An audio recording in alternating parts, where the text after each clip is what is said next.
Y'all, let me tell you about the most humiliating job interview of my life. I walked into that Detroit office in 1985 wearing my best suit, carrying my dreams, and walked out feeling like I wasn't even human. Last month, I met a young man named Kevin in Atlanta who just lived through that exact same nightmare in 2024. What both of us learned about dignity, discrimination, and the power of getting back up. That's about to change how you handle every rejection for the rest of your life. But here's the part that's going to make you angry and inspired at the same time. What the interviewer said to me in 1985 and what they said to Kevin in 2024 was almost word for word identical. See, we like to think the world has changed. We like to believe that 40 years of progress means people get treated with more respect, more dignity, more fairness. But sometimes you meet someone whose story reminds you that while the technology has evolved, human nature, both the ugly parts and the beautiful parts, remains the same. Let me take y'all back to March 15th, 1985. I'm 28 years old, been doing comedy for about 2 years, but I'm barely making enough to eat. My friend Marcus tells me about this sales job at a furniture store in Detroit. Decent pay, commission potential, something to pay the bills while I chase my comedy dreams. I show up to this interview wearing my only good suit, a navy blue three-piece I bought from a thrift store and had tailored to fit. I got my hair fresh cut, shoes shined, briefcase in hand. I studied that company for 3 days, memorized their product line,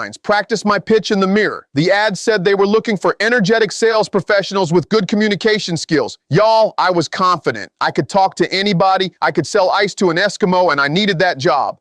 I walk into this office building, take the elevator to the 3rd floor, and the receptionist, a young white woman, looks me up and down like I'm lost. "Can I help you?" she asks, but her tone says, "What are you doing here?"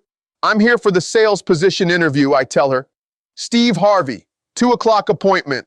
She checks her book twice like she can't believe my name is actually written there. "Have a seat," she says, pointing to a chair in the corner, far away from the other candidates waiting. I sit down, and I can feel the other applicants looking at me.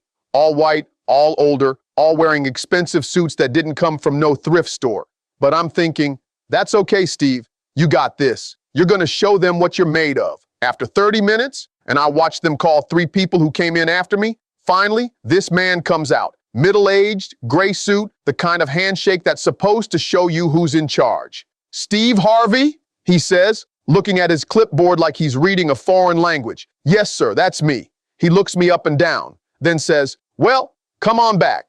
Let's get this over with. Get this over with. Not let's see what you can do or let's discuss the position. Get this over with." We walk into his office, and before I can even sit down, he's already made up his mind. He glances at my resume for maybe 10 seconds, then looks at me and says, "Steve, can I be honest with you?" Now, when somebody starts a sentence like that, you know honesty ain't what's coming next. Our clientele is, well, they're used to a certain type of salesperson. They're comfortable with people they can relate to. I don't think you'd be a good fit for our customer base. I'm sitting there trying to process what he just said. "Sir, I haven't even had a chance to show you what I can do. I've got experience in customer service. I'm great with people."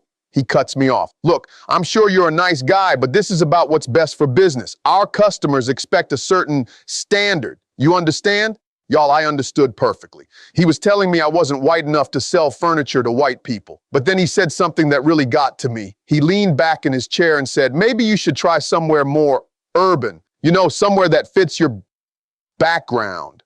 I sat there for a moment feeling smaller than I'd ever felt in my life. This man had just told me, in the most polite way possible, that I wasn't good enough to work for his company because of the color of my skin.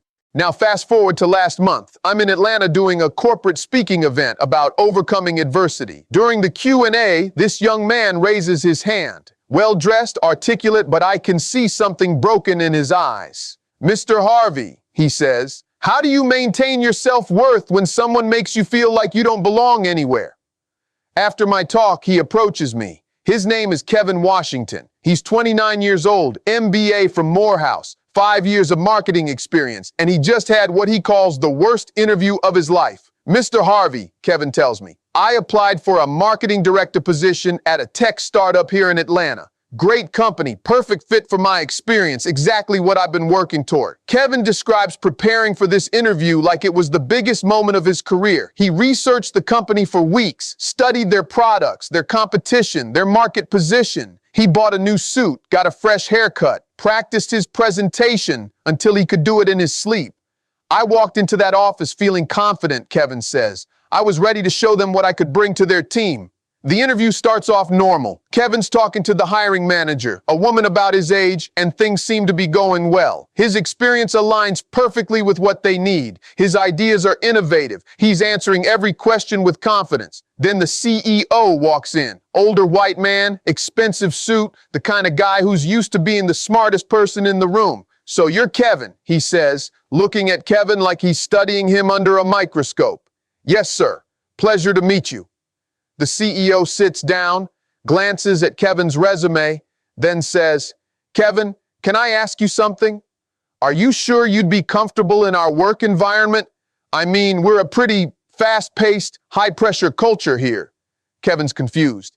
"Sir, I thrive in fast-paced environments. My previous company was extremely demanding, and I consistently exceeded all targets." The CEO nods, but Kevin can tell he's not really listening. "It's just that our team is very tight-knit. We work long hours, we socialize together, we have a very specific dynamic. I'm not sure if you'd fit in with our company culture." Now Kevin's starting to understand what's happening. "Sir, I'm very collaborative. I work well with diverse teams, and I'm always willing to put in extra hours when needed." Then the CEO says something that stops Kevin cold. "Look, I'm sure you're qualified on paper, but we need someone who can relate to our client base. Our customers are used to working with people people who understand their perspective. You might be more comfortable at a company that focuses on diversity initiatives." Kevin sits there stunned. In 2024, this man just told him he wasn't the right fit for their company culture because he's black. But then the CEO delivered the knockout punch. He leans forward and says, "Maybe you should consider companies that specialize in urban markets. Places where your background would be more relevant."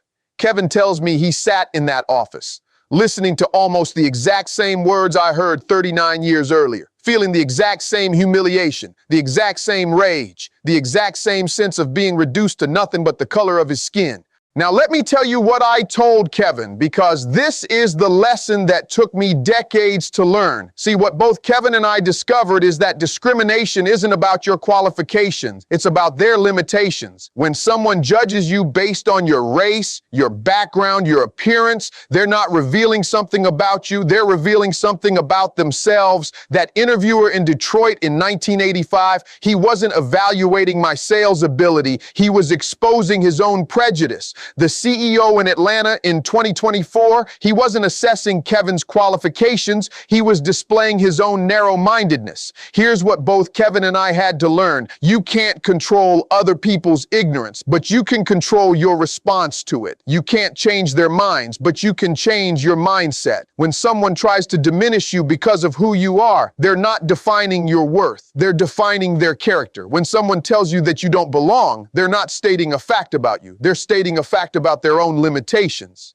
Y'all want to know what happened after that humiliating interview in Detroit? I walked out of that office, sat in my car for 20 minutes, and I was mad. Not just disappointed, furious. But then something inside me said, "Steve, you can let this break you, or you can let this build you." I drove straight to another furniture store across town. This one was owned by a black man named Robert Johnson. I walked in, asked to speak to the owner, told him what just happened to me. Robert looked at me and said, "Son, their loss is my gain. When can you start?" I worked for Robert for 8 months. Not only did I become his top salesperson, but I learned more about business, about dignity, about standing up for yourself from that man than I learned anywhere else. But here's the beautiful part. A year later, that first furniture store went out of business. Turns out when you judge people by their skin color instead of their character, you miss out on a lot of talent. And Kevin, 2 weeks after that interview, he started his own marketing consultancy. Within 6 months, he had clients all over Atlanta. Within a year, he was making more money than that CEO who said he wouldn't fit in. But here's the real victory. Last month, that same tech startup that rejected Kevin, they reached out to his company asking for marketing help. Kevin's business was thriving while they were struggling. Kevin tells me he thought about turning them down, but instead he took the meeting. He walked into that same office, sat across from that same CEO, and presented a proposal that could save their company. The CEO looked at him and said, "Kevin, I have to admit, we made a mistake not hiring you." Kevin smiled and said, "You didn't make a mistake, sir. You made a choice, and I made a choice too. to build something better than what you offered. So here's your homework, and this is for anybody who's ever been made to feel less than because of who they are. First, understand that rejection based on prejudice is not about your worth. It's about their limitations. When someone can't see your value because of your race, your gender, your background, they're revealing their own blindness, not your shortcomings. Second, use discrimination as fuel, not defeat. Every time someone tells you that you don't belong, let that be motivation to create your own space. Every time someone says you're not good enough, let that drive you to become better than they ever imagined. Third, remember that the best revenge is success. Kevin didn't waste time being angry. He used that energy to build something extraordinary. I didn't let that rejection define me. I let it refine me. Fourth, when you get your breakthrough, and you will get your breakthrough, don't become like the people who rejected you. Use your success to lift others up, not to tear others down. Fifth, know that your dignity is not determined by other people's opinions. That interviewer in Detroit couldn't take away my worth any more than that CEO in Atlanta could take away Kevin's. Your value is not up for debate. If you're facing discrimination right now, if someone has made you feel small because of who you are,